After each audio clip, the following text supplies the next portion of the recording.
Hi, everybody. Welcome to The New Normal. I'm your host, Lisa Davis, aka Litecoin Lisa. Today is Friday, so it is red day. Everybody should be wearing something red or have a red cup.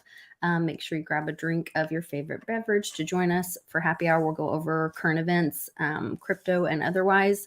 But today's kind of special. It is Westwood's youngest's birthday and our friend Coin Vigilante's birthday.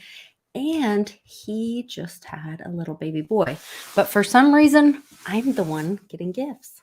So we'll do an unboxing and be right back right after this.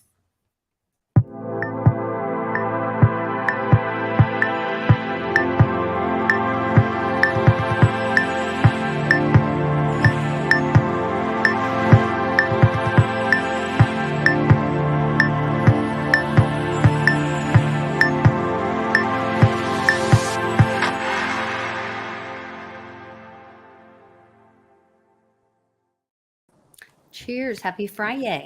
Happy Friday, Freitag, the free day. How you doing? Good. Really good. Really busy. Exciting stuff going on. Getting busy. Things moving and shaking, things blowing up all over the world, people waking up all over the world, getting pissed off, speaking Getting up, upset. getting upset, got something to say, somebody's got an opinion, somebody's got a question. They're like, wait a minute. Yeah. Well, you know what? I got some Who's guests in charge around I know, here? right? Well, I'll tell you who's in charge. I'm about to show you. Oh. You're speaking of my youngest. She happens to be out here and tolerating me long enough. And we're going to try to mess this up with the microphone. People. Okay. Now Happy birthday. Thanks. Oh my gosh, you are getting so big. My goodness. Happy birthday. So what was have you done birthday presents yet? Yeah. Yeah. What was your favorite gift so far? Roblox gift card. Very cool. Roblox are very cool. I like those a lot.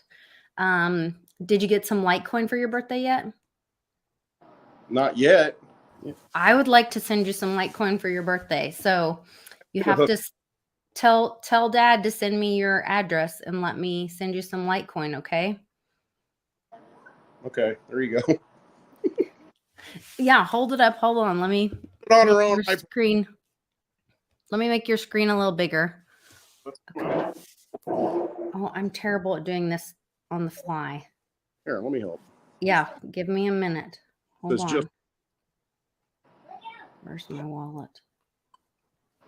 And see if we hold it up. You can always go back later, and you can donate money to Westwood's daughter. So someday, yes, for her birthday. Hold on, give me just a minute. For the digital age. No, okay, keep it up there. Okay, now I'm scanning. And I'm sending. Oh, it's scanned. Perfect. Yeah. So anybody that wants to see it can send a little Litecoin. She's got it on her own iPad here. Did it ding? I don't think it dings on Coinami, but oh my gosh, look what Lisa sent you. Okay. That's awesome. Happy birthday. Hey. Thanks. Yeah. You're welcome. That'll buy a lot of Roblox, but I will buy the Roblox. No, she's got a Coinomi wallet, and so we got like Digibyte, Litecoin, and Redcoin, Vertcoin, all that stuff I like. That's cool. Yeah. I love it. That's awesome. Thank you, Lisa. Oh, yeah. I'm excited. Well, I can't wait to see you this summer. We're going to come visit you. Perfect. Thank you so much. Happy birthday. Thanks. How old are you? 9. 9? Oh, my gosh. When did that happen? I know. I got to do this. Make it. Yeah, I know. I didn't know if you wanted everyone to know how old she was, so I tried not to ask too many personal questions. Such a great kid. So excited. So she's so sweet. She always draws me a picture when we go to Westwoods, and sometimes she will help outfit me. Like I get like sometimes a tail or some bunny ears or maybe a sparkly something. I don't know. She's always got something going on for me. So she's very thoughtful, very sweet girl. Yep, always got something creative. Uh-oh, she got something else to say. Yes. Buy you something again soon. Okay, thank you. I keep them here in my office. So I have them all up in my office with a picture of your dad on the scooter, and I have my pictures from you all up there. Oh, we have some pictures out here too, Lisa. Oh, We have nice. that. I can bust out the scooter picture if you want. Oh, All right. there you go. Yeah. Well, we've got ours. That was what I actually used. So recently I had a little challenge this week with my interview with Jim Willie, and I had he kind of went rogue, as he's known to do, and so I wasn't able to keep it up on YouTube. So I had to delete it from YouTube, even the unlisted, to be able to stream it for my Patreon.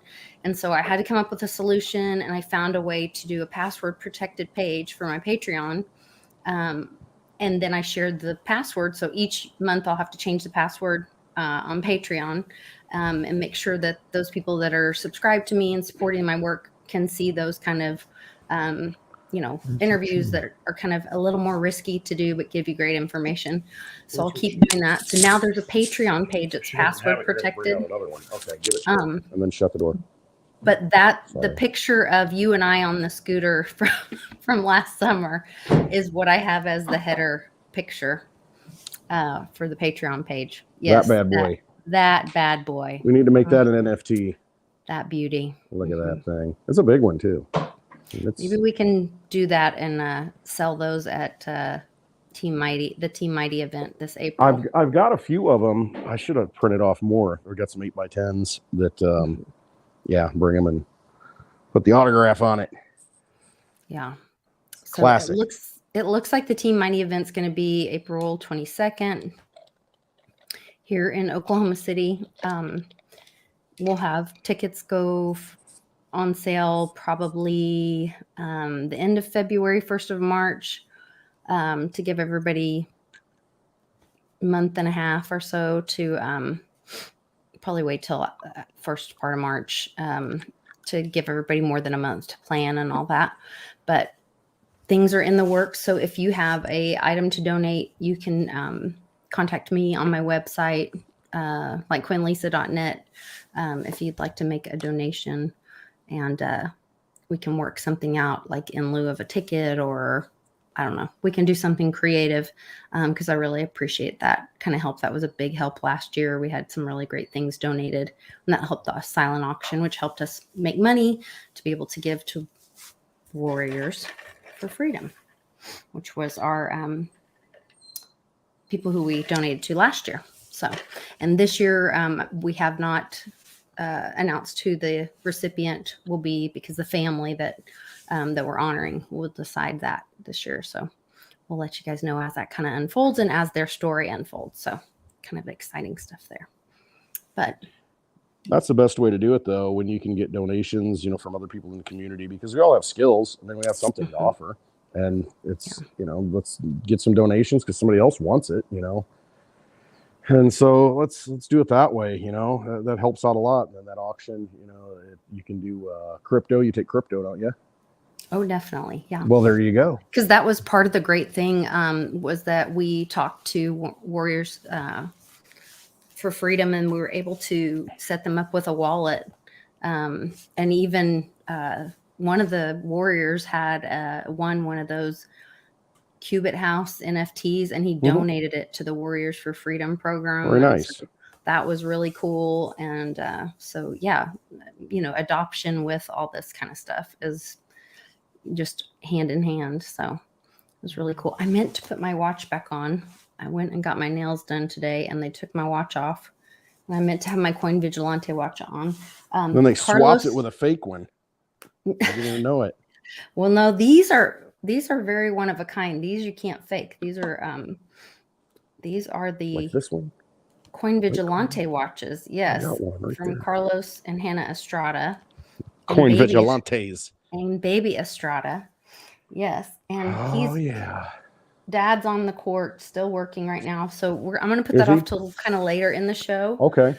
But his mom did a giveaway and I won. Hey, whip out So I that was gonna- pickleball paddle. Oh, I'm gonna so good. wait. Okay. I'm gonna wait. Well, then show me those puppies, Lisa. It's time, right? Whip those puppies out. You got them? So they're not here yet. Oh, they're not here yet. All right. Show me the puppies. I'm so offended. Yeah. You should be. I wonder if I can show you a picture. Because hold on, maybe I can show you a picture of the puppies. There's Pickles and puppies. Oh my. Oh, I might be able to. Hold on. See, nobody's out here except me and the dog now. I can be a little crazy. Light the cigar and get some bourbon going. Let me see if I have current picture. No, these are older. Oh, there they are. Hold on. Show me the puppies. I went the wrong way. Oh, they're there. Okay, this is from a couple weeks ago. They're a little bit bigger now.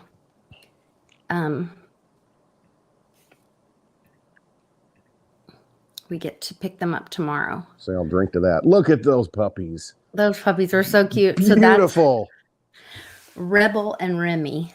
Ooh. And Remy is for Remington. So we wanted patriotic names. So we went to go pick out one Maltese so ours passed away like a year and a half ago that we had for 13 years, 12 years. Did we have them for 12 years? We had yours and mine. Yeah, it was almost 12 for us. It was like a week short. Okay, so 12 years. Yeah. And then she passed away around Thanksgiving, not this past Thanksgiving, but Thanksgiving before. And I said, I'll never have another dog. I know. Never, ever. Devastated. Yep. And then my daughter, Carly, got this little Maltipoo, and we babysat her this summer a couple times. And it was so fun to have a little puppy in the house again and have, just those sweet little souls around. Yep. And so I said, okay, I'm ready. But I wanted to wait and not do it in the winter because no one likes to potty train in the winter. No. So we were waiting, and then I found this lady, and she raises them in her home, and she only has like a couple mamas and this one tiny little dad. And so she had a litter of 4. That's important. Yes.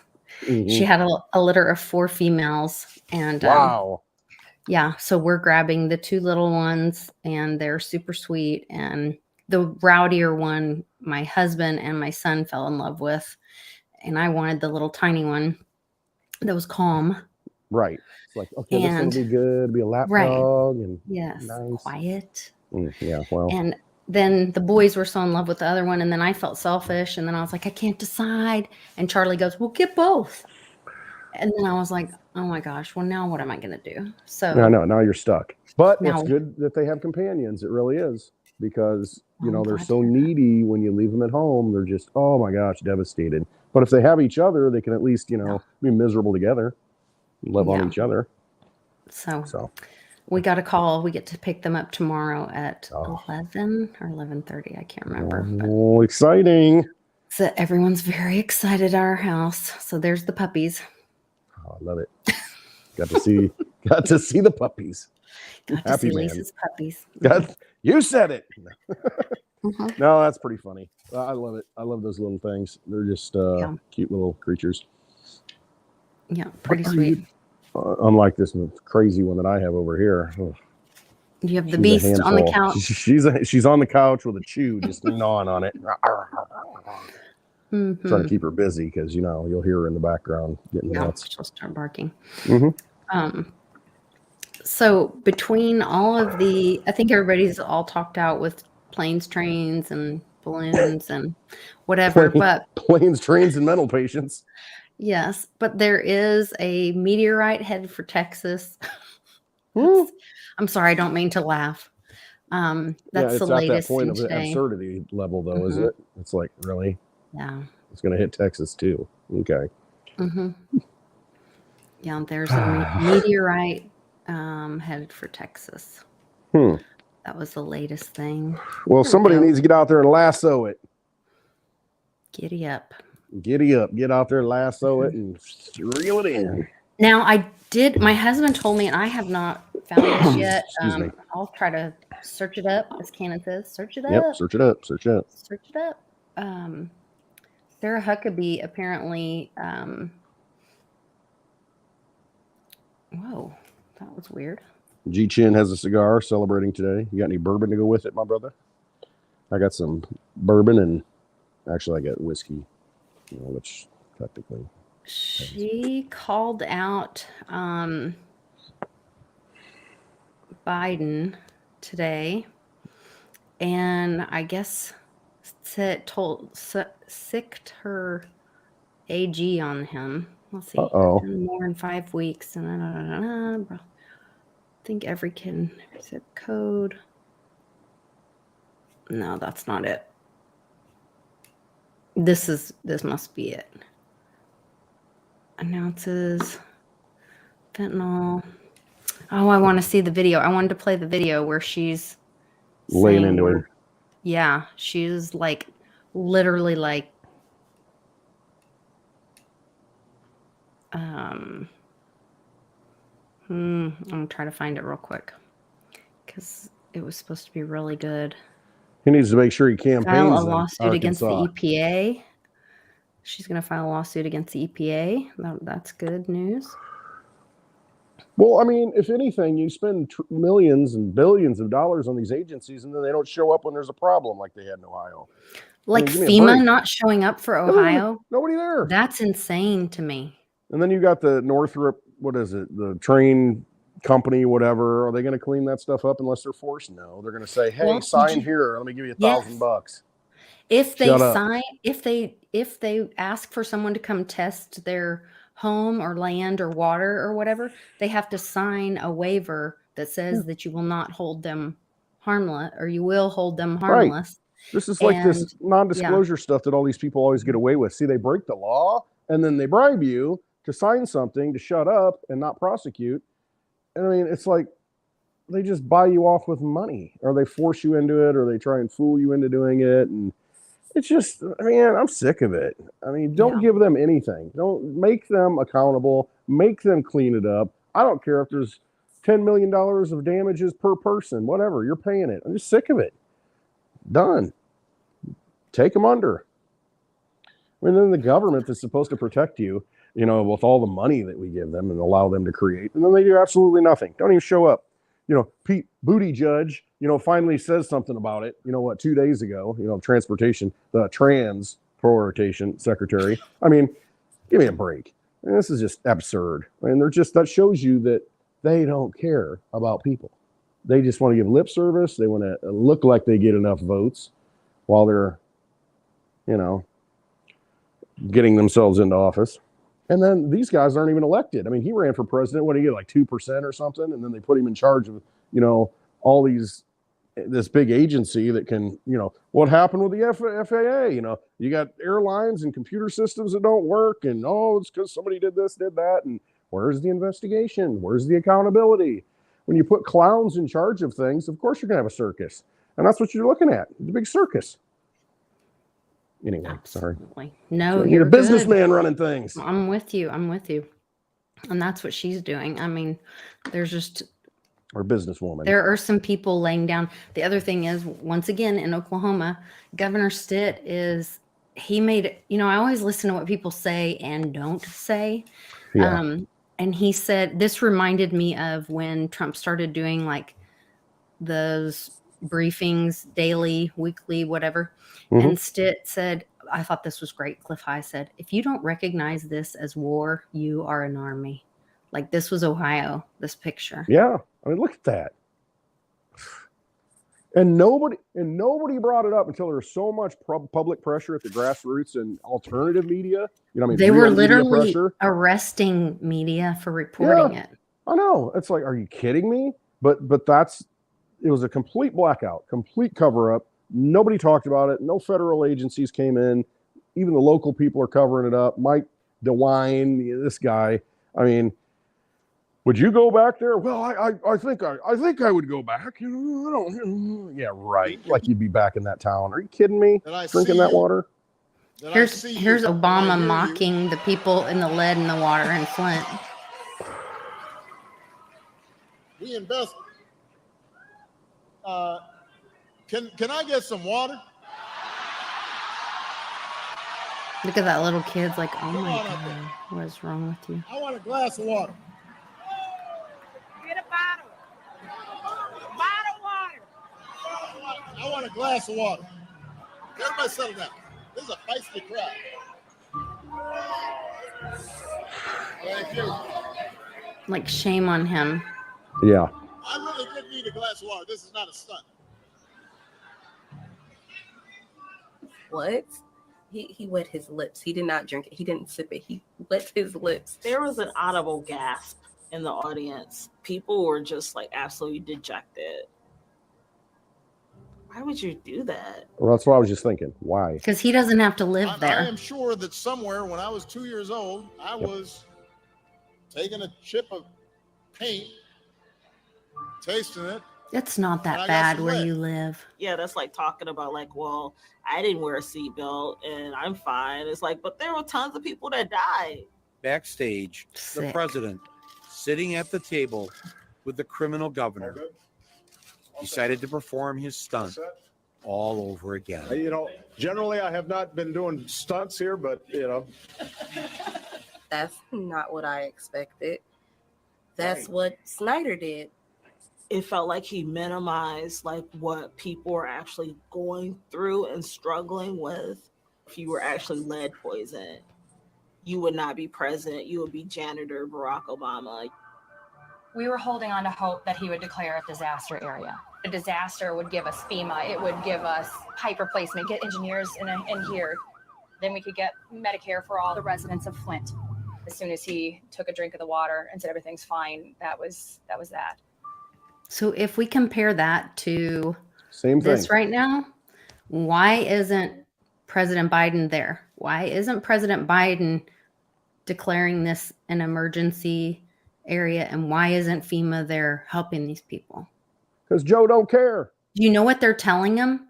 They're saying, if you've been here this long, it doesn't matter at this point anyway. Too late. Hey, It's too late for you. what difference at this point does it make? Oh my gosh. Hillary Clinton. See, this is they tell you evil. exactly who they Mhm. are. They don't care. They don't care just about don't you. care. Yeah. No, they don't at all yet. Boy, I tell you what, as soon as that little Nazi leader of Ukraine comes over in front of Congress, everybody's sending more money. Oh yes, give him more money. Get a statue, a bust of him in the Congress. I mean, this is sick. I mean, it really is. These people are treacherous. Well, and their behavior. Speaking of that, the Ukraine don't even want to fight that war. I'm watching videos. I mean, they're so disturbing where they're dragging their own citizens. They're Shanghaiing them, or isn't that what? Is that the term of it? Yeah, it is. Shanghaiing, Yeah. where they're They grab them and kidnapping their impress them own into service. citizens and forcing them into service Exactly. Yeah, that they don't want to be in. It's and then I saw Nikki Haley. I mean, what a joke of a Oh, person to be God. running. I mean, this is the biggest joke I've ever seen. Nikki Haley running for president. What's she going to get? 0.5%? I mean, come on. I don't And know. then I she's don't understand talking. that. She's doing an interview, and I retweeted it today because I mean, she's like a minute and a half. She's talking, and she says, "We have to, you know, if Joe Biden had given the Ukrainians or given Zelensky more earlier, then we wouldn't be in this situation because Russia's going to take them over. They're going to roll into Poland. They're going to roll into the Balkans, and it's going to be World War III." And I'm thinking, are you kidding me? I mean, all these analogies that, you know, that they want to pull from the past and make that this is the next Hitler, you know, Putin's Hitler. It's like, pretty for sure if you just left him alone, he'd be happy to sell oil to the world and make money. Which makes you wonder, well, makes you know, then she's telling you, you know, who she's really. Right. She's a no working vote for. for me. Yeah. I mean, anybody that supports war, that's the one thing I liked about, I like things about Trump. There's other things I don't like about Trump, but I'll tell you the one thing, didn't start any wars, ended all the foreign wars that we were in. I mean, yeah, we still had troops around the world, but you didn't see us getting involved in any more entanglements. Didn't see us going into Ukraine, even though they wanted him to. Didn't see The most any peaceful of that. president ever. Absolutely. And I mean, I don't care what you say. Look at what's been going on since Sloppy Joe got in office. No, it's Sleepy Joe and Sloppy Ho got in office. I mean, absolutely ridiculous. All they're doing is just funneling money, trying to start wars, trying to incite things because it's a war machine and they want to perpetuate it. What happened when JFK got taken out? Johnson comes in. Yep, let's ramp up Vietnam. Here we go, boys. Here we go. It's the same old thing. Anyway. Today is the anniversary of Rush Limbaugh's death. We don't like to focus on the death necessarily, but what an amazing life. And they did this tribute video of remembering Rush Limbaugh, and somebody that I do believe he was a patriot and tried to bring truth to a lot of stories and information. So I listen to Rush a lot. I got in trouble in Congress. I got in trouble in college for I don't know. A professor called me out and asked if I listened to Rush Limbaugh. This is back in like 1992 or 3, probably 3. Oh wow. Mm-hmm. Oh yeah, because she had this agenda. She was a very cutting edge, professor, if you know what I mean, and very left of center in a conservative place. And she's kind of out of her element. But I guess they had to at that time still try to we gotta appease everybody. So anyway. I was in class one day. I rolled my eyes. I'm like, oh my gosh, like, are you kidding me? This is here. I'm coming to the school because I want, different. But anyway, and she sees me roll my eyes, and I said, I just don't agree with what you said. Well, you don't believe it's true? Oh, I was like, no, I just don't. And she's, I don't even know what it was about. Some leftist agenda stuff. And she says, well, do you listen to Rush Limbaugh? And I said, well, yeah, but what's that have to do with anything? Oh, geez. And then immediately I'm marked, Another distraction. I'm one of the bad guys now. Yeah. Can't listen to different voices, God forbid. What a terrible instructor or teacher to She's a full professor. Call out a student, right? And have you then be targeted or put you in a situation where you might be targeted by other students. Like, that's pretty terrible. And I wouldn't have been though, because it was a pretty conservative campus, so she was the one out of line. But I mean, this was my major. I had to take linguistics for English, and I had a 4.0 going. I'm like, I ain't got, and I'm thinking I'm not going to have a 4.0 now because she is going to knock me. But I ended up getting an A in the class. So well, good. Yeah. Well done, Westwood. Thank God I got out of there, and so I graduated with a 4.0. Well done. I saw Johnny tweeted this today. I didn't know if anyone else was seeing this. The store shelves being empty again with the cold medicines and stuff. He says, just as the media puts you to sleep with UFOs, remember that times are not good. Just look around the store shelf, empty shelves, shortages, medications are sign of failing regime. Mm-hmm. It's normal that they claim because people are sick in the winter. Their excuses are getting worse.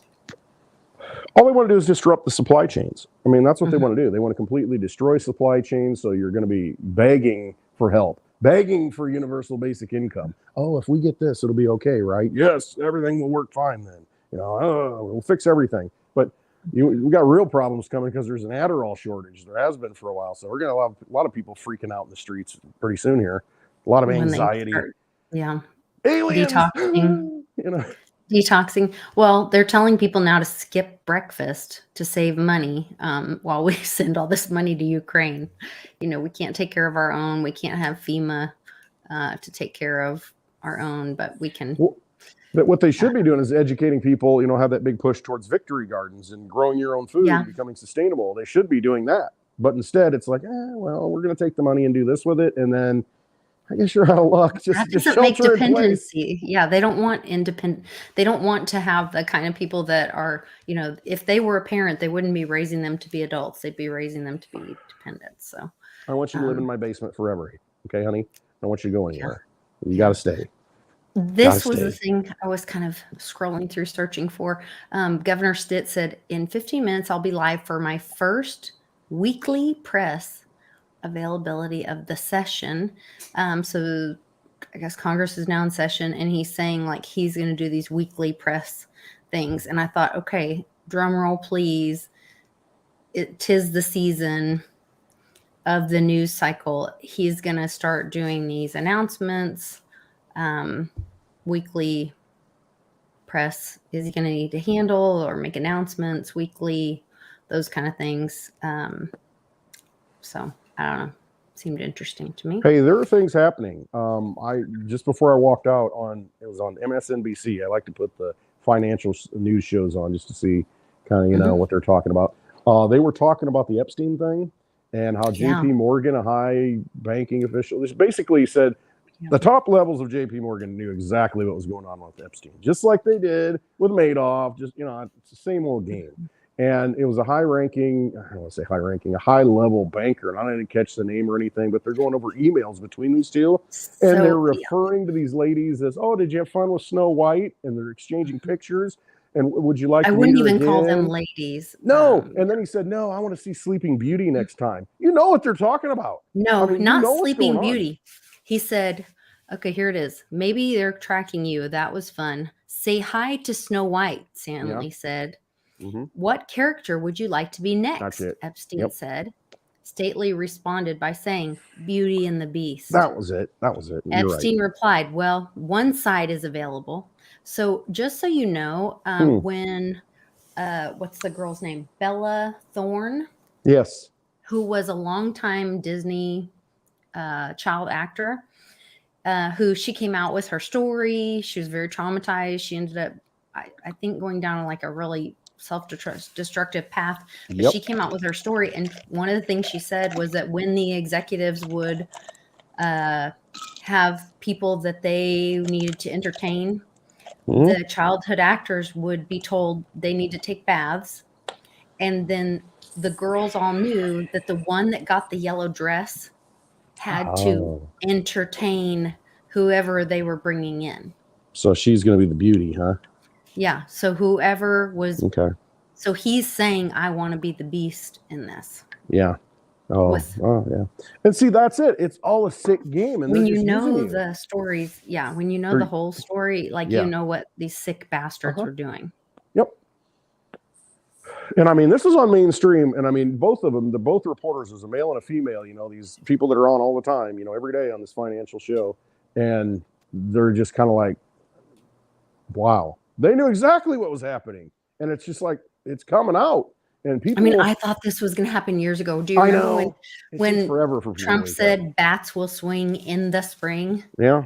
And we've all been waiting for what's that game where you Hangman. where you fill out the letters and you play the game. Bats will swing in the spring.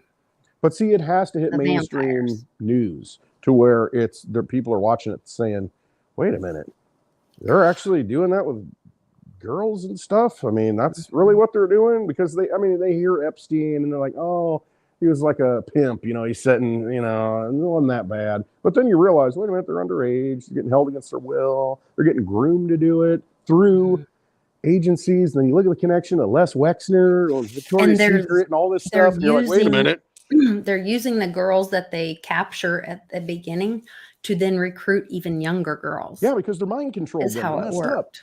You got them all screwed up in the head. I mean, you can't do that to kids and think they're going to turn out normal. That's why you see Britney Spears having issues, and Bella Thorne and all these child actresses and actors that, probably even worse with the actors. Who knows? I mean, the stuff crazy as it gets, but because they're perverts that run things. But you've got all of them grow up, and then a lot of times they end up becoming, the next queen, of the hive, or whatever it is. And because that's what they're groomed to do, and they're in this mind-controlled situation, it's hard to break out of. And they're bitter, and they're self-destructive, and it's just, when you really start seeing this stuff and getting into it, it's everywhere. Business, everything. It's pervasive. Look at the it's FTX thing. Yeah. Look at the children that were the leaders of those two businesses. And they did not know how, they were socially awkward. Yep. They didn't know how to behave. I don't even know if their intelligence was par. Something was wrong. Yep. And people allowed it because there was so much money around it. Yeah. When makes it okay. So, in some of my experience with what are you gonna do? Take down the chief of police? The priest? Come on, people. And with high level giving and donating, and when you start getting to know people that are millionaires and whatever, and money starts flowing, they get these little henchmen, yes men around them. And like I've told you guys a story about like the guy with the long toenails or whatever. and like he's playing with his feet. He's supposed to make a donation to us. This was years ago when I was doing foster care stuff, and met with him. His brother is very famous. Everyone knows his brother, and he's playing with his feet the whole time and his dirty toenails. And I'm just like panicked. I'm just like, how am I gonna? He's gonna want to shake my hand before we leave. Drink? How am I gonna get past this? Yeah, I'm like full on panic. How am I gonna get around this? And but he's surrounded by people that no one will just tell him, dude, you need to cut your toenails and wash your hands and quit playing with your feet when you're talking to people. Like, have some self-awareness. But when they're that wealthy, they don't have to.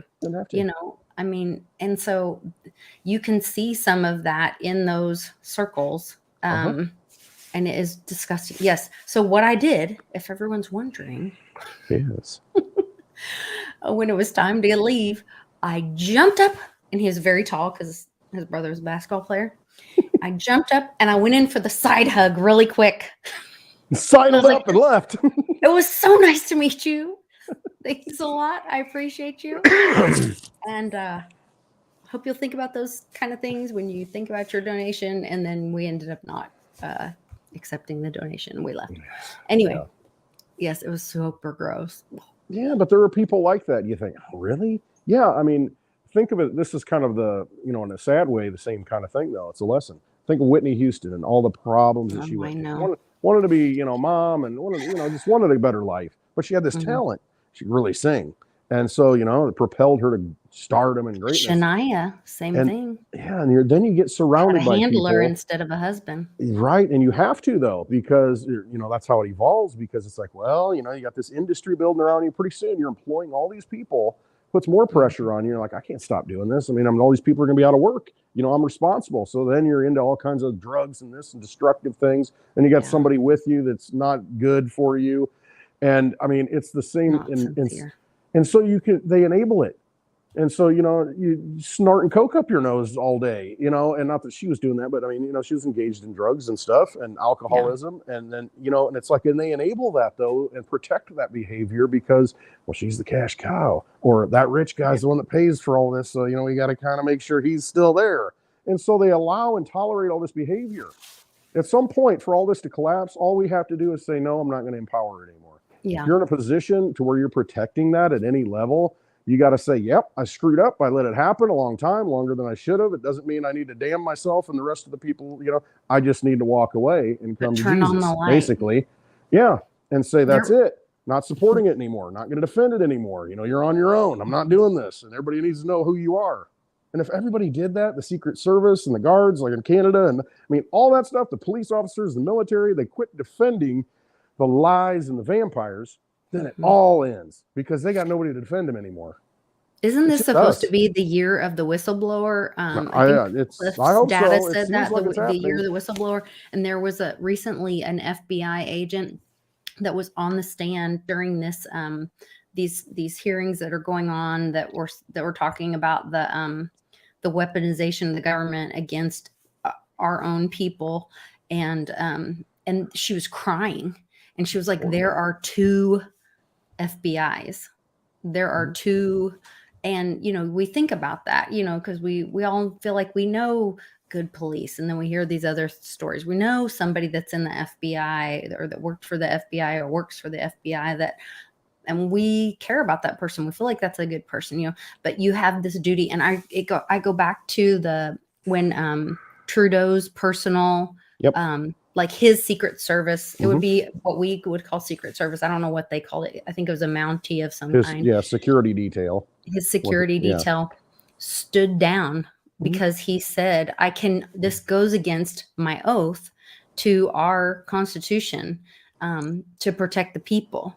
And so I can't continue to protect you when you keep putting these orders that do not protect the people, that go against so I think that if the whistleblowers, will come forward, that we could see that could be a huge great awakening, you know. I also had an epiphany. Oh, go ahead. Sorry. No, I'll say that's all part of it. You know, it's all just bringing the truth to light and dealing with it. And I think this has always been keep that in your head. But this has always kind of been the plan with the Great Awakening, I think, is that it's got to be slow rolled. It's got to be spoon fed to some people. And for those of us who have already been at the table, we're like, we're done eating. Okay. We don't need any more. We're done. Let's just get this over with. But you got to wake enough people up. You got to have enough people aware that, okay, yeah, maybe these people should hang after all. You know, it's like, that sounded kind of bad at first, but yeah, I think they probably should hang. Let's try them and hang them. Nuremberg style. Well, and I think that some people are able to tolerate or, cognitive dissonance is a real thing. It is. And people come along at their own level and rate. And when I think about, like, if we just go back to the one point in time that is provable, which if you all look in your wallets or in an ATM or whatever, if you can find a bill that's printed past 2017, I'll give you an ounce of silver for it. Dang. 2013. I can't find a single bill printed past 2017. I just got this today. Gift for my daughter. 2017, baby. That's okay. It. I'm telling you, I look at all my bills. I never find one. 2017. I think that's a point in time where really there was a shift, that we were set on the right path. We are coming out of it. That is the awakening tip of truth. But people are going to come along at different rates. And where some of us were like, no, I am going to fight for the children. And I think everyone would fight. Everyone with a good heart would fight for a child, but some people can't tolerate hearing about the yellow dress or whatever. And there's the thing where it's like, oh my gosh, like I have a friend that she was like, Lisa, some people, like, their heads would literally explode. They just can't take it. And we were talking, and then this thing happened with the trains and the chemicals and whatever. And I had this like epiphany, message, whatever you want to call it. And I was like, oh, this is where we'll be able to come together for the children. We'll be able to put down our red hat and our blue flag and our, whatever, all of our little teams and issues and whatever we're fighting against each other for, and say, they're poisoning us. Yeah. They're poisoning our children. Right. And we'll stand together for the children. And that will be something that no one can say they're for that.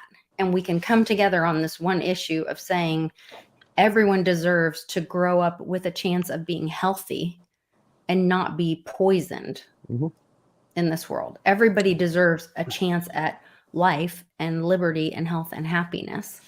And so I kind of feel like that might be the direction that we could go without it being partisan, and to make us one. Yeah, I mean, because if you think about it, it doesn't matter. Anybody living in East Palestine, Palestine, however you say it, Palestine, Ohio, it doesn't matter what their political affiliation is. If their water's polluted and their air's polluted and their soil's polluted, they're all facing the same demon.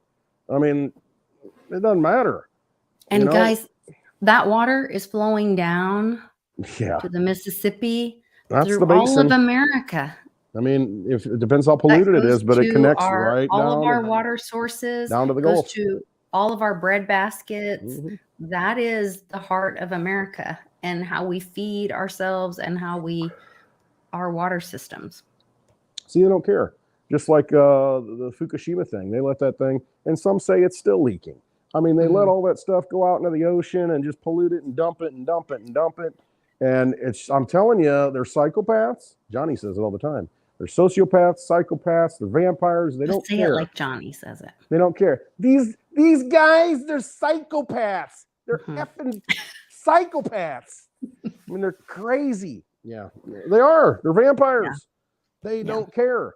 And once you get your head around that, then you're like, okay, now I know the battle we're fighting here. Okay, well, this makes sense that, there was no government response to any of this. Okay, it makes sense why they sent $130 billion over to Ukraine now. Okay, and all the things that are coming out of that. You see how many pharmaceutical companies are stationed in Kiev or in Ukraine itself? I mean, you start, there's just tons of them. And you start looking at it and connecting dots, and you're like, wait a minute, there's all these factories over there that were producing things. okay, there's something going on over here that maybe we don't know about or we're not tuned into. Yeah, so it's they don't have your best interests at heart. They do. They don't care if you die. They actually, I think enjoy this kind of stuff because they're the inverse of the light. It's kind of their cult. It's a death cult, and they love to see destruction and death, and then they prey on that. They just do. I mean, hey, let's ban guns. Okay, what's that going to do? Well, that's just going to cause more unruly things to happen with guns because nobody's going to be able to defend themselves. It always happens in a gun-free zone, usually a blue county. Ever notice that? You know what that reminds me of? Hold on. There was this video of this conversation. Oh, where is it? Hold on. Hello, Mr. Olfong. And they said if you just identified as an American, you wouldn't be in that situation. I'll find it. I just had it. It was last night. It's all a clown show. Watching clowns. Yeah. Problem is, they got, the acid. It's like the clown, the Joker. He's squirting acid out of his flower. It's not funny. Where did I see? The toxic chemicals in the water supply. Go watch Batman. Jack Nicholson. What were they doing? It's the same kind of thing. It's just, at an absurd level in that movie, but it's reality. I'm telling you. Oh, what about the IRS records revealing that Wikimedia Foundation, which owns and controls Wikipedia, donated $13.7 million to the Tides Foundation, which controls Soros Network. Yeah, go look at nonprofit. Bitcoin Ben talks a lot about them. There's a reason. Yeah, go watch Ben's. There's a lot of reasons because that ties things together. The one that told me about Tides the first time I ever heard about Watch Tides the water. Foundation. There's another example. Yeah. It's all these interconnected agencies, all these things. And I talked about it earlier in a video this week. It was about Nikki Haley. She's running for president. Why is she running for president? There's not a chance she can win. Then I think, well, a lot of people ran for president, against Trump in the Republican primary and then in the Democratic primary in the last election cycle. Don't they get to keep all that money they raise? Isn't that kind of like just a big handout, a buyout, payoff kind of thing? I don't know. I thought it went to the PAC. And then I don't know, but I know they can benefit. There's some, I'm sure they benefit. Probably buy SUVs, yeah. Well, and all kinds of different things that they end up using. Maxine Waters gave a shit ton of money to her daughter through some way of writing it off. She was probably working for the campaign or something. Yeah. Here's another story. The SEC has accused Do Kwon. I'm like, no shit. I can't believe that. That's just amazing to me. SEC. Wow. They're on top of things. They're on the ball. They're on the ball. On the ball. Gary, don't worry, anyone. I want to give him a little badge, like what's that guy? There's a snake in my boot, Yeah. There's a snake in Don't you worry about it. We got it covered. We're safe here. Or he can be that Fife guy with one bullet in his gun or whatever. Yeah. There was a commercial. It was like keeping everybody safe in town. It was a commercial where the car's broken down and the guy goes to the garage, old beat up garage, greasy guys, overweight, and he says, "Hey, is my car done yet?" And it's, "I got my best men on it." And then they're over there leaning on the car, eating a sandwich. He's like, "Got my best men on it right now. Don't worry." And that's all they're doing. They're on top of the car, literally. Wait a minute. What is going on? Oh, that's what you're dealing with. I cannot wait. There is some stuff coming out with VeriDAO. Oh my gosh. I mean, it's not appropriate you're not going to hear it here first. You will hear it on the VeriDAO channel. So go over and like and subscribe on the VeriDAO channel on YouTube and follow VeriDAO on Twitter. But we have some great people on our team that are pushing for truth and trying to move things forward for token holders. Veritas. Okay. Yeah. Makes sense. for token holders in the secondary market and how we have been harmed by the SEC, by their actions, not by not by Reggie doing anything fraudulent, but by the actions that the SEC took.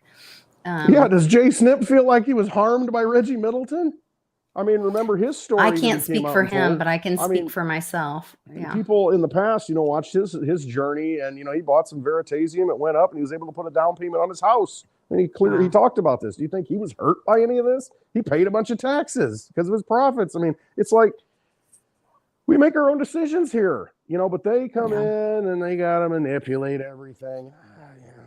Greece and 8 million. Well, and the wild thing with that, not to get into too much of that here, but is that when Reggie sold Very, you had to sign a thing saying this is not an investment contract specifically. Right.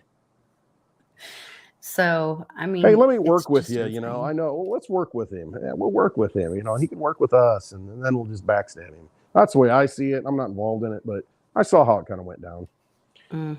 It's your government. You wonder who they're looking out for, and then you see them, with these larger groups. It looks like they're doing like little pay to plays. Allegedly, I'm saying. The appearance of impropriety. Yeah, it seems like they get to have little meetings like FTX, little meetings behind the door. How many meetings? Yeah. Blowing kisses to Maxine Waters, his boss. So, the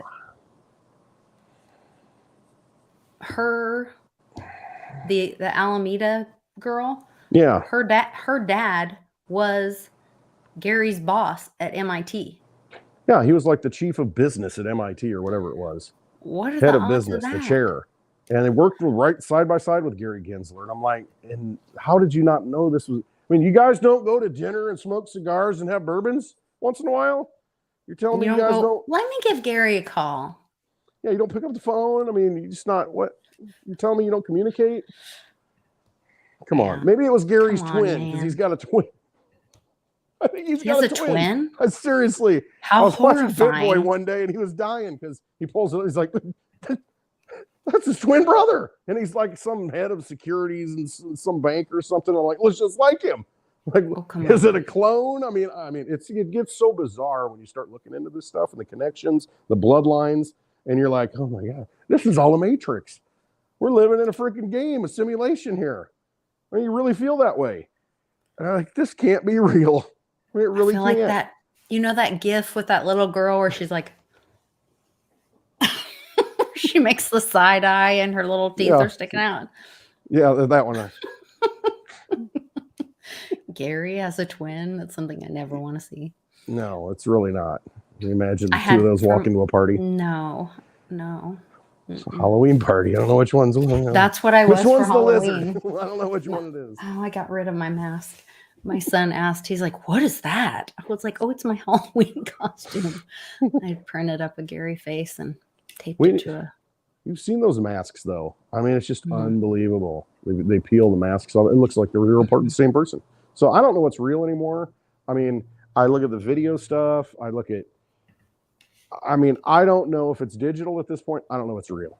I really don't know if it's real, and I don't trust that it's real. That's why I like the whole citizen reporter thing where we are the news, where people take their camera out and like show up and start recording. I believe those people, the common people, more than I believe the mainstream at all at this point, because it is so staged and fabricated. And I mean, you don't know when you're watching a digital screen if it's completely false. You don't know. You really don't, because it's so realistic. All the stuff they can create. I might have something that you might be interested in that has to do with that. I don't know. You got another green screen backdrop for me? No, not a green screen, but I have a friend that was talking to me about doing something like that. Hey, if I can entertain, too. I'm all in. Yeah. Actually, I was supposed if I can to get more people into Litecoin and teach people about what Litecoin is and sound money, and I can get them to open their minds about. That's why my daughter, I'm like, she gets it, but she doesn't. She gets the digital aids. That's why she's like, how many Roblox can I get with this? And it's just, I mean, But these kids understand digital value. I mean, she's like, hey, I want this wig or this piece of clothing in my game because I want to look cool in the game and I want to, you know, play it. And I mean, they get into it. And so the next generation understands digital assets and what they are. I mean, think about, I remember thinking about it. I'm like, I ain't going to pay for a digital song. I'm going to buy the CD so I have in my possession. Why would I ever not want to have this music in my possession? Why would I want to buy a digital song or a digital video? I mean, give me a break. Well, what do we do? What do we do now? It's all digital. And so digital rights and like you're talking about intellectual property, all these things are very important going forward. And having that asset in your possession is going to be key because we're going digital. Yes. So I found money for the digital age, Litecoin. So I got my nails done today. Wi-Fi went down. Total panic. It is panic. Wait a minute. Is nobody your Instagram knew loaded? how to Is check your out. TikTok what? Can we pay? How Nobody. do we pay? Well, nobody knew how to pay. And they're like, these ladies are like in a panic. They're like, I don't know. And everybody's like, oh, Venmo. Oh, this. I said, well, I'm a patriot, so I don't have Venmo. They won't allow me to have I'm on a list. Yeah. And they were like, what? So then I get to like red pill a little bit, which, you know, Watch I love me every day on my channel. Yeah. And they're like, why don't they let you have? I said, well, because I tell people about this, you know, so they won't let me have an account. And they're like horrified that that would ever happen, you know. And so, yeah, they're like, what? And so I said, you know, do you take crypto, whatever? She didn't take crypto, but she wants to know like, about that's why we came from China, to get away from that. Well, she's Korean, so okay, but Asia. Yeah, but she was like very interested anyway. So I hung around a little longer. Whatever, the card started working. I paid for mine. A couple other people went in front of me, but it was that real life like situation where nobody's card worked, but they could use their apps because we still had data for the phone. And so I was like, okay, this might be a preview of it goes down, but everybody still has data with their phones. So, oh, you use your app, but you can't use your Wi-Fi. So you're limited in how much you can send or how much you can transact, transmit, whatever. But when you were talking about just now, you said you're talking about patents and the NFT things and whatever. So there's digital this rights. guy, digital rights. Yes. And I know Johnny will think this is so funny because he gets very hostile about the whole calm down. Going to the moon thing. Use the push-ups. Yeah. Calm down. Can you guys hear this? No one had wheels and suitcases. I remember my father being at the airport carrying 2 bags with another one under his armpit like there's no better way to do this. We went to the airport in a fucking car. He saw wheels in motion. He was holding a wheel the entire time. Couldn't fucking piece it together.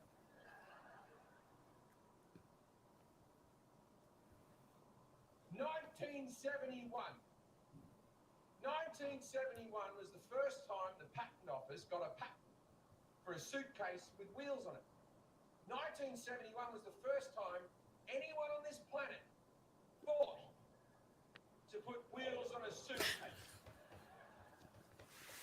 To put that in context, we went to the moon in the 60s. 2 years.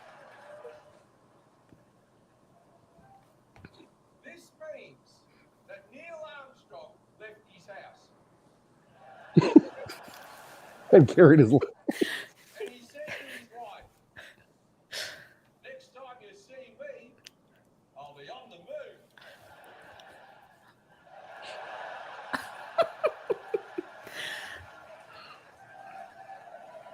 I just thought that was hilarious. It is.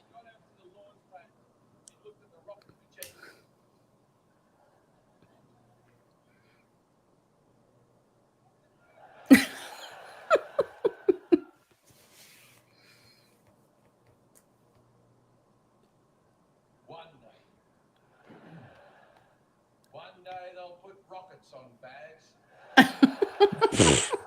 Nice. Because they know shit. They know, they already know how to put rockets on bags. They just don't tell us. You know what I mean? Like, I don't know. I just thought it was hilarious. It's crazy, but it is funny. It's hilarious because you think of simple things like and it's that. in our face. Yeah. I mean, it's crazy. Absolutely is. And let me just put this out there right now. I'm not saying I'm a round earther. I'm not saying I'm a flat earther. I'm not saying I'm a dome covered earther. What I'm saying, I do believe there is Earth. I do believe in an Earth. Okay. Just because you see all these videos that are obviously faked, to where you see the mouse running around in space and you see certain things, it's like, wait a minute, tinfoil, hatch that doesn't work right. It's like, they can't be in space. Okay. Granted, I agree. A lot of that stuff is fake, but it doesn't necessarily prove that the Earth is flat just because NASA's lying to you. You know what I mean? That's true. And see, I got a problem with that because I'll see all these videos and people will say, well, that proves there's a flat Earth. And I'm like, no, it doesn't. Just because they're up there lying, and showing fake videos doesn't prove that the Earth is flat. I'm not saying it isn't, but it doesn't prove it. But that's all the evidence that everybody throws out there. And I'm like, okay, stop. Give me some real evidence. And then, but that's not real evidence.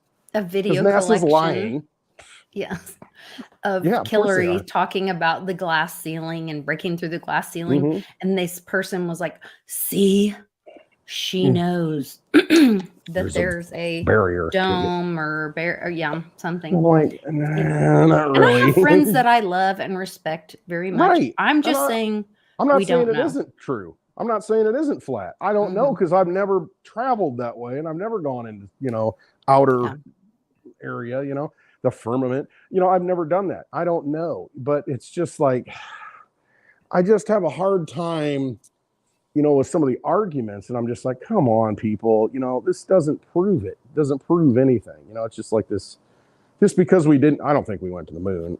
I've seen enough to where I'm like, I don't think it happened.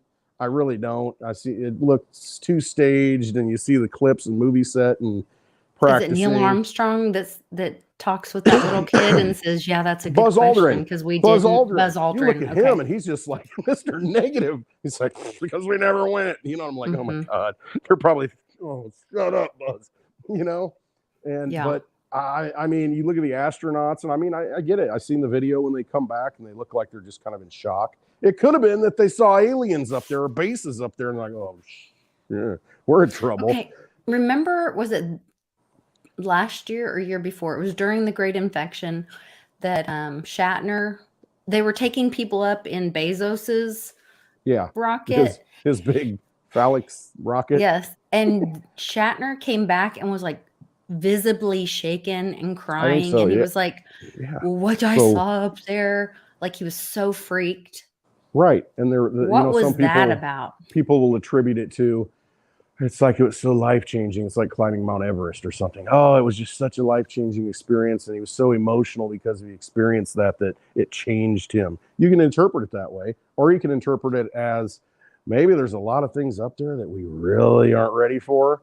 And it just, or maybe they showed him, or maybe he saw the factories on the other side of the moon, with all the human slaves. Who knows? Right.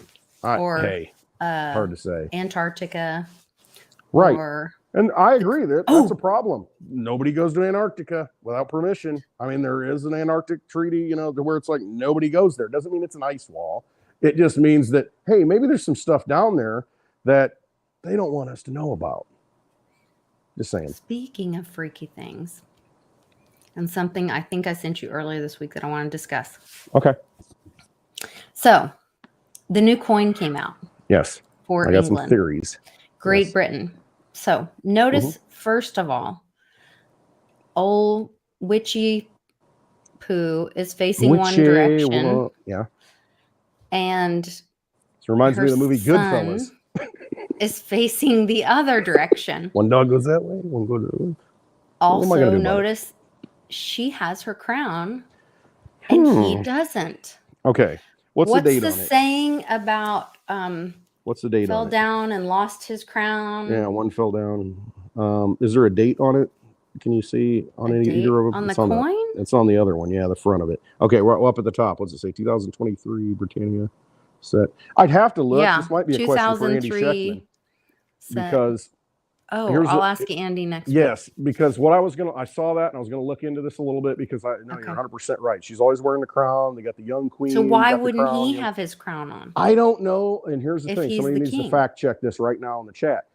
He's the king, but has he gone through the official coronation yet? I don't know that he has. I'm thinking in my mind it's like in May or maybe March. Why? I don't know that I don't know. It's a whole formal crown. Why do they do what they do? Why do the English people still worship him? I don't effing know. But there's a whole tradition. I don't know that he has yet gone through the official coronation process. Now, somebody correct me if I'm wrong. Somebody look it up. Is it that upcoming? And my first thought was exactly search it up. And I was going to do it, and I didn't have time.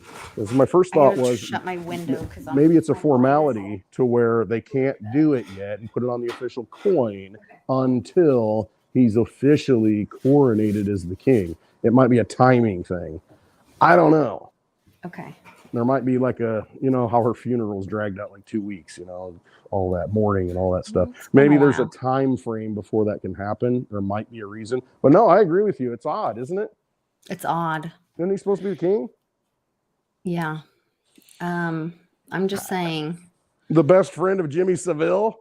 Like something smells. And his brother, Andrew, was good buddies with Epstein. I mean, come on. How many connections do y'all need? It goes right back to how we started this thing. These people are all vampires. I mean, they're all vampires. That's what they are. They're bloodlines. They're all vampires. And ultimately, they basically all come out of the Black Forest in Germany, where the Grimm fairy tales come from. I mean, in the little gummy commercial, remember that? Yes.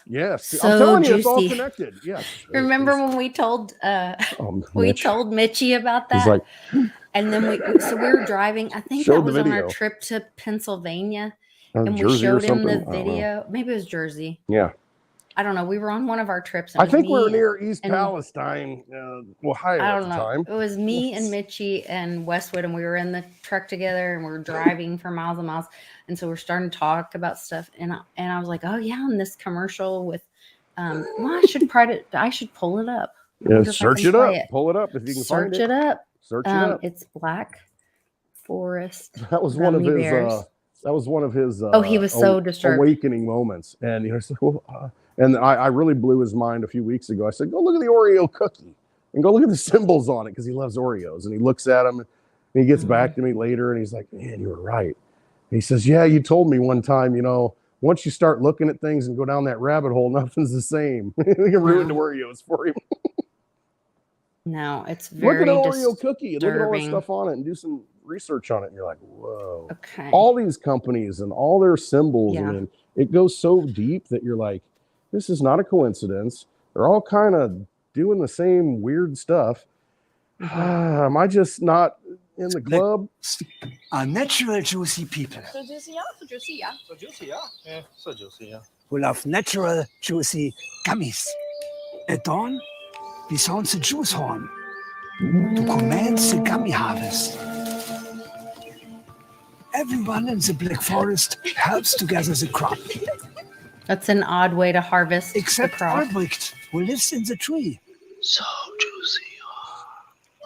We have many traditions. Here you see the juice queen, crowned on each juicy solstice. So juicy, yeah? So juicy, yeah. And here are the bird scarers, who keep our juicy crop safe. Though, in truth, they don't like to scare them too much. So juicy, yeah. So juicy, yeah? But not everything here revolves around gummies. We also enjoy games of chance, standing on mossy rocks, and competitive sports. Here is one you may recognize.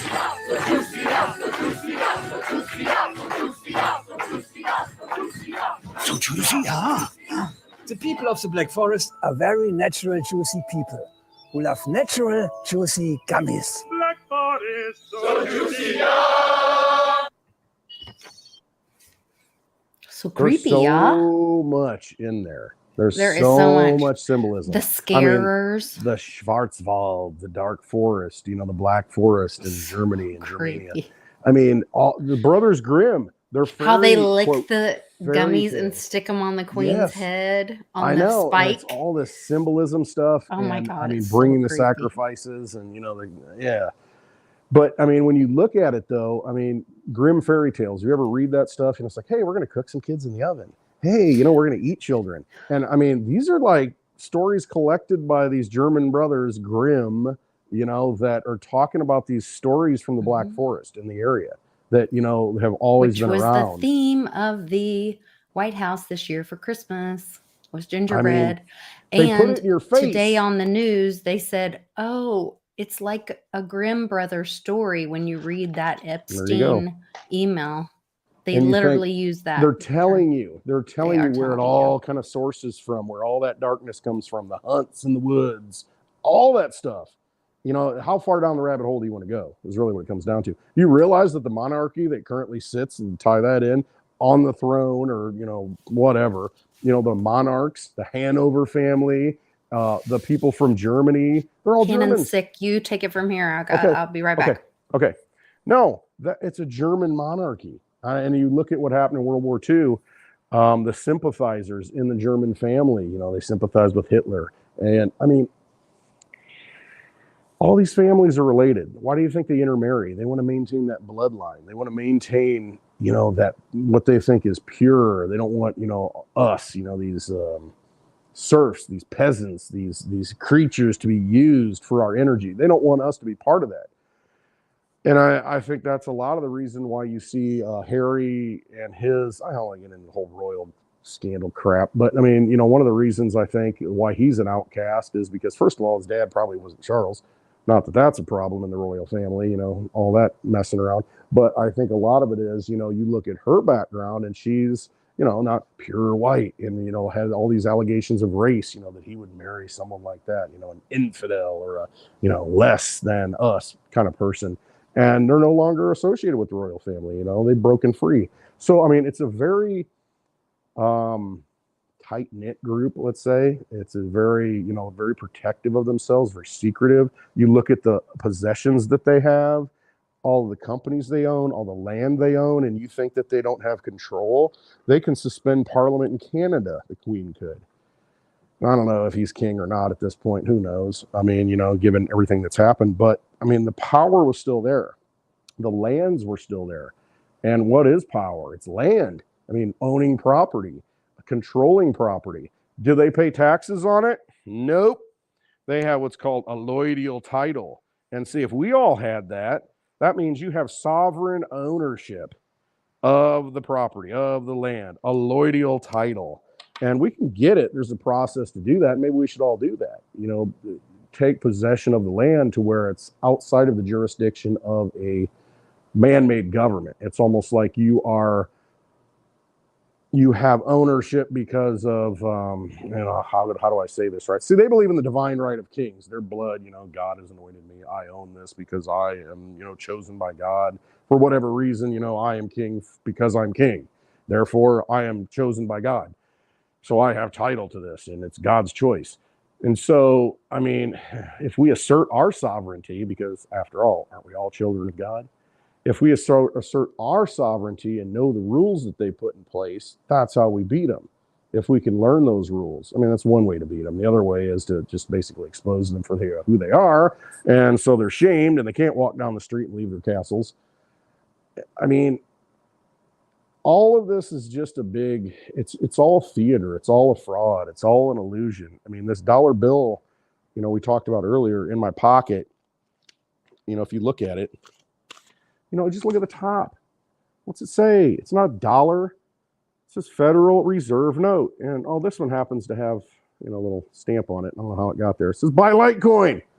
Alexander Hamilton saying, but it's just, I mean, go to another country and pick up a bill and look at it, and you're going to look at it, and it's going to be, I mean, it's got a bunch of zeros on it. What's it worth? What can I get with it? I don't know. It's just what power that country or those people in that country give to it. And at some point, they stop giving energy to it. They stop giving their power to it. You look at Weimar, Germany, Litecoin Underground, if you're on Twitter Spaces, Litecoin Underground, follow him, listen to his Twitter Spaces on Wednesday nights at 8 p.m. Central Time, 9 p.m. Eastern Time, and talk about a lot of great things, a lot of Litecoin stuff, a lot of crypto stuff, but also monetary policy came up for a little bit on this past Wednesday to where he was talking about Weimar, Germany, and then he pulled out a chart later. And essentially in 1922, you had $100, let's say. It was 100 Deutschmarks. And by the end of 1923, so the beginning of 1922, you had 100. And by the end of 1923, that 100, you had, for the same purchasing power, you needed like 10 trillion, I think it was, 10 billion at least, 10 trillion of the same things in 2 years. That's how much the money got devalued. I mean, it happens slowly, then suddenly, and then it's all gone. So the money is just, it's an imaginary thing that we give power to. And all of a sudden, when it's gone, it's gone. You have no purchasing power. What has value? Hey, I'm a nicotine addict. That cigar, I'm going to give a lot for that. You know, so what are you going to give for it? You know, what's the money, current money? You know, it's a dozen eggs. You know, what is it? So, I mean, don't think that this stuff that you're putting value into now is going to be worth anything. I heard a report the other day. They're saying that Social Security now is not, it's only going to be 80% solvent in 10 years. In 10 years, it'll only have 80% of the money that it needs to pay the bills. 10 years, I'm not even going to be able to draw it. I've been working my whole life. And, you know, I paid into it. I'm doing my taxes now. And I'm like, dang, I paid that much into Social Security that I'm never going to see. And I think of the money that went into that. Man, if I had been buying Bitcoin or Litecoin and that whole time with that Social Security money, I wouldn't need to wait 12, 15 more years to draw it. I'd be retired now if I'd had all that money to put into cryptocurrency, because it's an asset that is deflationary as opposed to inflationary. And the argument came up to where, well, and this is in the crypto space. I heard this argument the other day. Well, I mean, we have to have, I mean, we can't just have a fixed supply of money. How would we buy new things that come out? And it's like, see, you're not getting your head around it. If there's a fixed supply of money, we're so trained that the price has to go up. Every time we have, you know, it just has to go up. We get new things, we need more money to buy new things that get invented. No, we don't.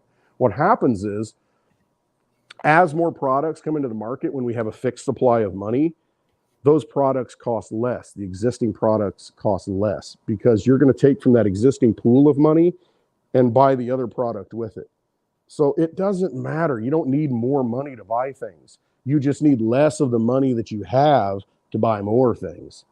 And it's a crazy concept that a lot of people don't get. But if you're on a sound money system, let's say we're on a gold system and there's like a 4% inflation rate for gold because 4% more comes out of the ground every year, and say none of it gets destroyed.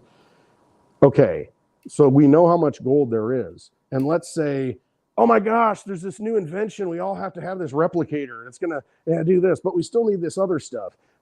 So we need to print more money, right? We need more money to buy the replicator because it's something new. No, we don't. It's just that you're going to take it out of the existing money supply. So it's going to find its own price, its own value based on, hey, am I going to give up that gold coin for it? You got to make a tough decision, because you've got something valuable that holds value and it's real money. And are you going to buy something with it and let that go? All right. I've been rambling on for a little bit, Lisa. No, I'm so glad. Cannon okay? He's okay. So he Okay.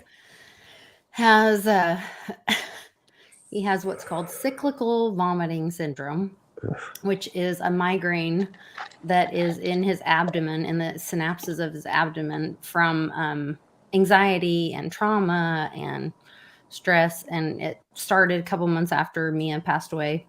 And so he gets a buildup of like serotonin, and then it dumps. And then, so with us getting the puppies tomorrow, and then his best friend's birthday party is tonight. So he's so excited. Oh, so it's just like everything's hitting, all the emotions. Yes. So Okay. that was his best friend's mom that said Cannon started vomiting, which he's not able to vomit actually, because he has a Okay. fundo where they take their intestine and wrap it just below their esophagus when they're heart babies, so they can't do like a failure to thrive thing. Gotcha. So he's not actually able to vomit, but he's retching and like, but he wants to stay. Mm-hmm. And all the other kids are like freaked out. And I was like, well, I don't want him to run Luke's birthday. And I said, we're getting new puppies tomorrow. Why don't you let my husband Charlie come pick him up, and then we'll have the kids come over here and we'll do like something special for Luke over here later this weekend or something. And she's like, well, let me talk to him. I really don't want him to. So we're trying to negotiate. We're having hostage negotiations with 12-year-old birthday party. Well, Lisa's brokering the deal. She's finding Yeah. solutions, and that's what we Yeah, have we're to do. trying because it's difficult when you have kids with, that are medically Mhm. fragile and they want to be a part of what everybody else is doing. They have these special, he has these friendships that he's really close with these kids, and it's a big part of his life. And I want him to have that. And I think it's great for these other kids too to like, look, not everything's perfect, and not Nope. everybody has it as easy as you. And sometimes people have physical struggles or medical or emotional or mental struggles or whatever. And so like sometimes things don't look the same. So, but it's not right for me to put my kids' needs into somebody else's child's birthday party. So we had a great conversation, and she's gonna talk to Cannon and see, and then we're gonna see what we can work out that's best for everybody there, and make sure that it's helpful for all the kids. But this world's not perfect, and so we're just trying to choose joy in every moment and do what's best for the kids. No, and that's it. So many things came to my mind when you were talking about that. The one is that's a problem for people. Not calling anybody out, but it's uncomfortable for people. They're not, it's not a familiar thing. So it's like, okay, I don't know how to handle this. What do I do? But then we go to these sometimes you drag just can't queen fix shows, it. and it's okay. And everybody's fine with that. Oh, you yeah. know what I mean? They don't want to be uncomfortable. It's that cognitive dissonance thing, to where it's like, wait a minute, this is something that's normal because, it's just, it happens, in human beings, so things happen.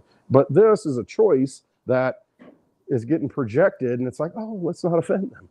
It's like, well, okay.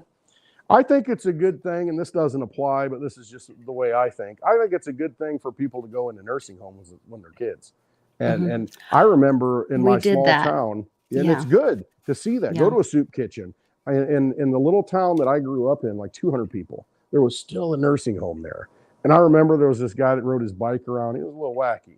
He's out on the streets riding his bike around, and, I'm like, hey, Jim. And, so I met a lot of these people that they'd kind of let out because, they weren't going to go anywhere, and they'd kind of wander around and then they'd go back in. And, you'd see some weird people because they had issues. And it wasn't necessarily a nursing home because you're talking late 70s, like early 80s. Long-term care or something. Yeah, it was almost like kind of a place for a lot of different people to go. It wasn't just old people. It was people that had maybe some problems upstairs. And, thinking back, I'm like, man, was I safe? I don't know. Maybe not. Well, there was a point in history where they closed down mental hospitals to figure it out. There was nowhere for them to go. And so some of them that needed more care with their medications and stuff like that had to go to long-term care facilities like that, where somebody could monitor their medication and things like that. So there were situations like that.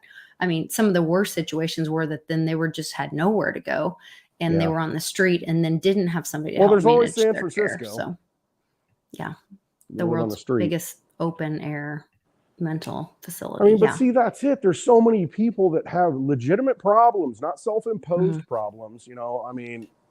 Speaking of John Fetterman, but you've got so many people with so many issues that we just take that for granted. No big deal. Let's send money over here to these people, to fight a war. It's like, no, wait a minute. You sent people to fight a war unjustly, and then you left them on the streets. And when they came home, you didn't give them the things they needed. So you got how many veterans living on the streets that, basically can't do anything with themselves at this point? They're suffering from all kinds of trauma. And let's just forget about it. Just shove them over to the side. Hey, Biden's in town. We need to clear the streets. We can't have this. We got to, move them aside, and it's just, there's no respect and for Westwood human people dignity. think it's not my problem because I pay my taxes. So I am is in the chat. Great guy. And he has joined us several times on World Blockchain Roundtable on Thursday mornings. If you guys don't watch that, please check that out on Dragon Chain or on Den.social. You can go to the Mighty Layer on Den.social, and you'll see the World Blockchain Roundtable episode on Thursday mornings. I am. It has done like this white paper, and he's put together. It's very interesting, kind of along the Texit lines, kind of along a he's a self-proclaimed agorist, Mhm. but he has a white paper idea about, you know, how the lobbyists come in and they dump this money into the politicians, but then like they're doing the bidding of the lobbyists, not the Yeah. people. And so he has this structure or way of the money going to the people, and that they have to do the people's will. And it's just a really cool way of starting conversation about what does that look like when government serves the people, and maybe getting rid of some big government. And I hope I'm doing justice in what Well, no, I know what he's a his very model intelligent. is. He's an Yeah, intelligent so person, and there are people like that who are almost savant-ish, you know, who are very smart, and they can put those ideas on paper and put that forth. We need that, because I'm not that guy. I mean, I can get out here and preach, and I can say, call it out for what it is, but they'll say, Westwood, what are we going to do? Well, what's the plan going forward? And I'm like, I mean, how many millions of people we got? I mean, I don't know what the real plan is. I know how things need to be, but how do we get to that point? We need people who Right. can articulate it. I can't articulate it. I can yell and get people inspired and realize, hey, things are screwed up. Are you with me? Yes. All right, now what? You know, yeah. we need that, because So here's we've our got to come up with a mighty solution. Yeah, here's our mighty layer. I've got I am for I am's comment at the bottom of the screen right now, so you guys can see his logo. I really recommend you go over there. He's starting a channel, and you should, if you're in the Follow him. live chat, you can follow him, follow his channel. He's starting a channel. I'd like to have him come on and do, maybe he can join us for happy hour sometime, and we can have a conversation and kind of help him get his channel launched too. But he likes to post in the mighty layer. Launch He's my a channel. yeah, he's a lot token holder. So I'm going to give him some energy up here, and I'm going to tip him Tip him big. for Bigly. posting a suggestion. Oh wait, I'm in the wrong thing. One mighty lot tip. Oh wait, I like to leave a note, add a message.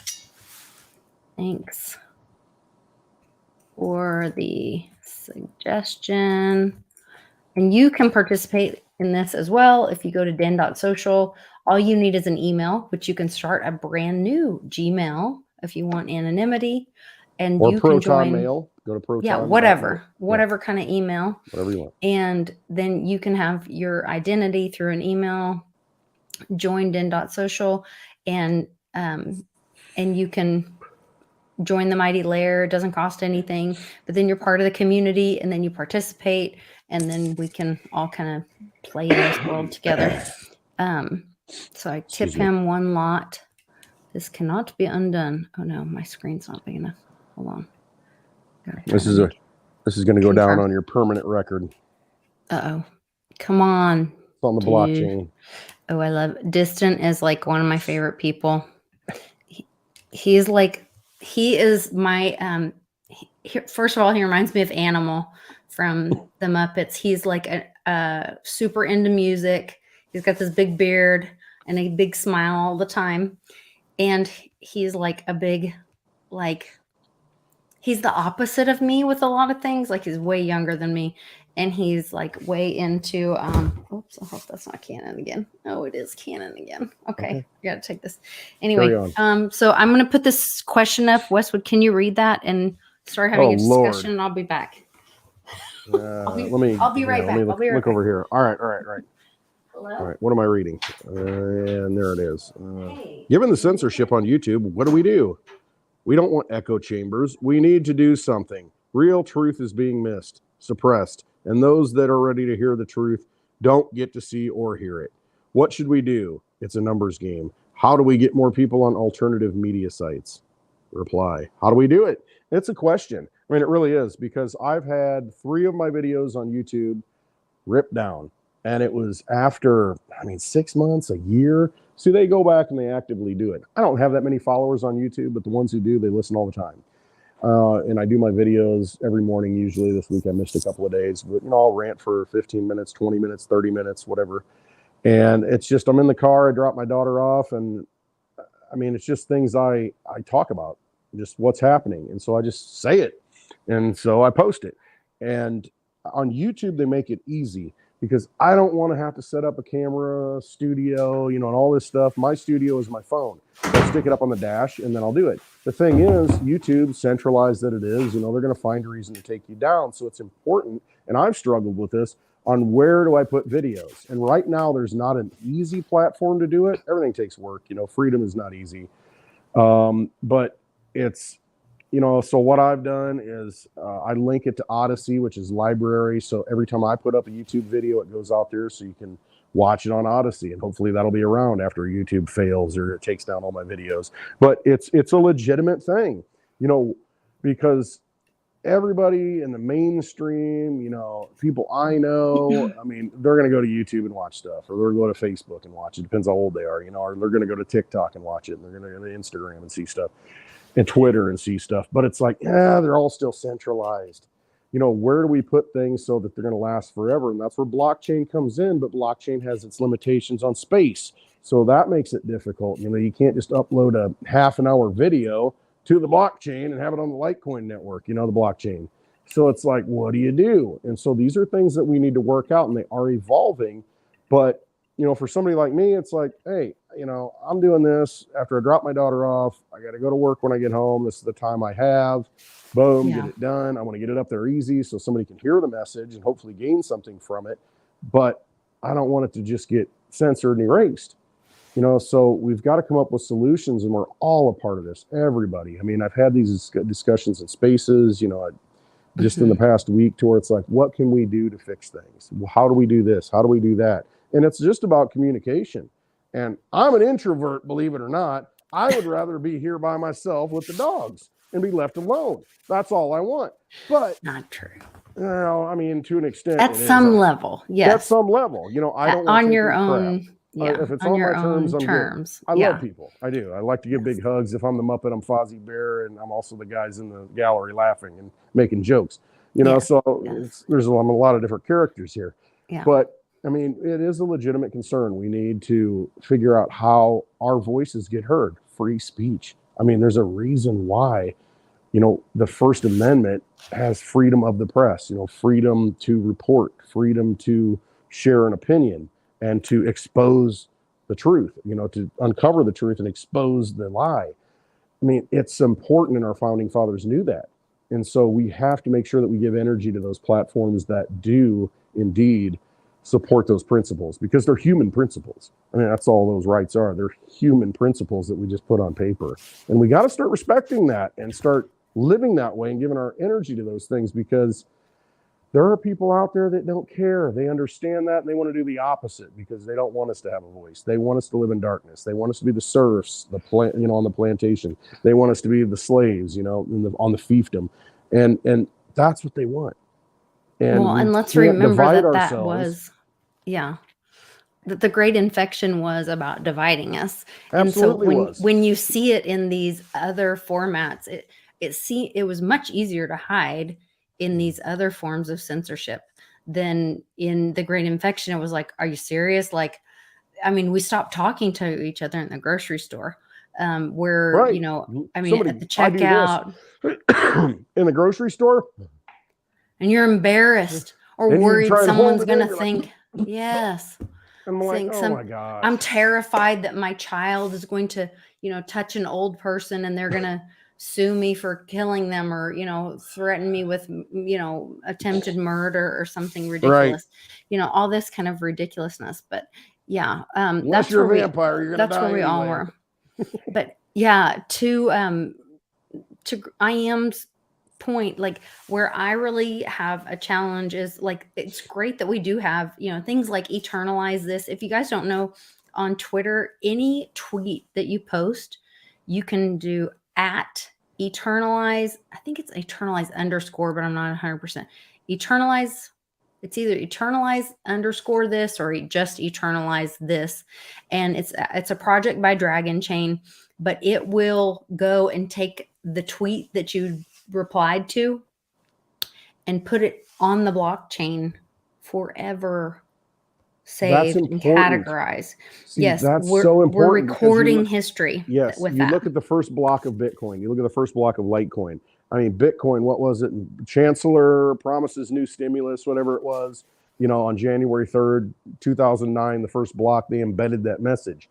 It's there forever. Mhm. Every computer that downloads a block, Bitcoin node and starts participating in the network has that.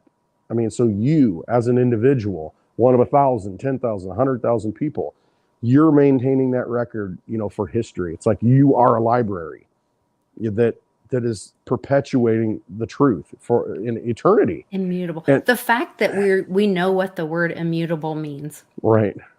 I think changes history It's like in this itself. remote doesn't work. It doesn't mute. It's immutable.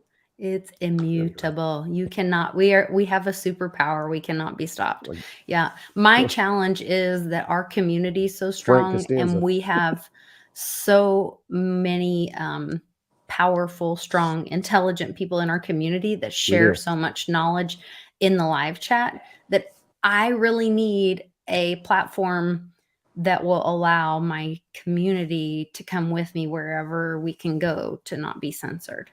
And that's what I'm really looking for, searching for, hoping to build up when and if it does ever launch. I know, because right now, Lisa, we're dirty That's what's dancing important to around me. the truth, and nobody Yeah. puts Lisa in a corner. Nobody. Well, they might try, and then they might wish they never invited me to the dance, but The okay. dance. Hey, I still want to go ahead and What are we doing? tell Carlos happy birthday. Where's I got he a sick little boy on his way home, so I gotta wrap things up. I don't think Carlos is gonna make it. Carlos gonna is, make it? he's got a baby that just I was know. born. And Congratulations. the first 6 weeks. Whew, Congratulations to easy. Carlos and yes. Hannah. Beautiful And if baby. you think the first 6 weeks are hard, wait for the next 18 Yeah. years of your life. Yeah, Yes. wait. Trust me. I got But his I'm beautiful there. mother did a giveaway, and I liked and retweeted her and followed, which I was already following her, but I was shared and promoted and did all I can, because I think what we can do for each other is promote each other and support each other. And Westwood does a great job of that. If you are try. looking to support the community in any way, looking for local resources, looking for where you can buy a Coin Vigilante watch, I have Westwood's link in the description, so you can have a Bitcoin Litecoin watch. He has men and women's beautiful different things. Lots of other stuff from, what is it called? 84 million. 84million.com. You can go to .com. that. Yeah. I got so much stuff around here. I got a shrine, a whole section just to 84million.com, all the stuff he's produced. And I mean, Yeah. great Litecoin guy. I mean, great freedom guy. I mean, he just had a baby a few months ago. He had a baby too? Yeah, I mean, it's just The baby. I know. Bring on the new generation. See, that's how we fight So this. now, But yeah, support those oh people. gosh, And you can pay the with cover crypto flew for all the off. stuff. Now I have to go play because the cover flew off. Astroni Genesis Power. Maybe that's a little nod to Genesis Power.